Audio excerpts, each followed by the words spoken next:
నిర్గమకాండము 20వ అధ్యాయము 10వ వచనం. 7వ దినము మీ దేవుడైన యెహోవాకు విశ్రాంతి దినము. ఇప్పుడు చూడండి, ఇప్పుడు 7వ దినము మీ దేవుడైన యెహోవాకు విశ్రాంతి దినము అంటే మీనింగ్ చెప్పండి మీరు. ఆ దినం ఎవరిది? యెహోవాది, దేవునిది. దేవునికంటూ ఒక దినం ఉందంటే ఉంది. ప్రభు దినం ఏదంటే మనం ఎలా రుజువు చేయాలంటే ప్రభువుకు ఒక దినం ఉంది. దేవుడిని యెహోవా దినం, అది ఏ మనిషి దినం కాదు, అది ఏ మనిషి దినం కాదు, బైబిల్లో ఉన్న మాట ఇది. నీ దేవుడిని యెహోవా చదవమా.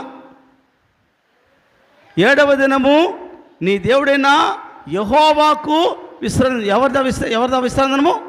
యెహోవాది, దేవుని దినం. అది 7th డే వాళ్ళదో, 8th డే వాళ్ళదో, 9th డే వాళ్ళదో కాదు, ఇది దేవుంది. అది దేవుని దినాన్ని గురించి చెప్తున్నాడు ఇక్కడ.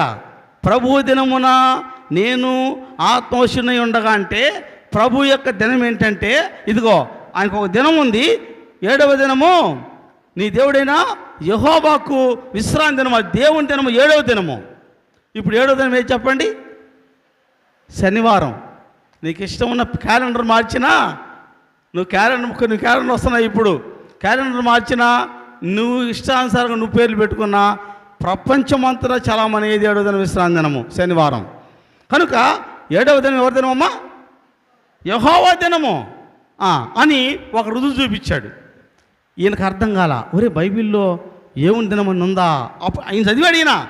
కానీ అందుకే బైబిల్లో ఒక మాట ఉంది. 2 కొరింథీ 4వ అధ్యాయం 4వ వచనం. 2 కొరింథీ 4వ అధ్యాయం 4వ వచనం. బైబిల్ని దేవుని వాక్యంగా దేవుడు మాట్లాడుతుంటే దాన్ని ఎంతో భక్తితో విశ్వాసంతో స్వీకరించండి.